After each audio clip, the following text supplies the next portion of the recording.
Napansin mo ba? Kung ano yung mga lumalabas sa bibig mo, yun ang nangyayari sa buhay mo. Pag lagi mong sinasabi wala kang pag-asa, wala ka talagang pag-asa. Pag sinasabi mo na wala kang pera, wala ka talagang pera. Pag lagi mong sinasabi na hindi ka nagagaling, hindi ka na talaga gagaling. Because sabi ng Biblia, the abundance of the heart, the mouth speaks. And I want you to know, hindi yun ang design natin. Kasi minsan, nakakalimutan natin yung identity natin, di ba? Ipapaalala ko lang kung sino ka.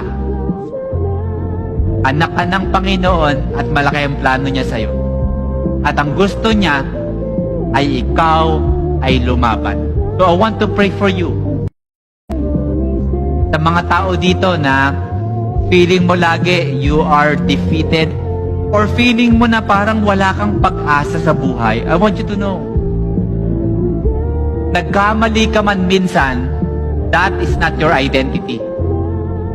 Yes, nadapa ka, pero that's not your identity because your identity comes from the Lord. At ang gusto niya ay ikaw ay lumaban.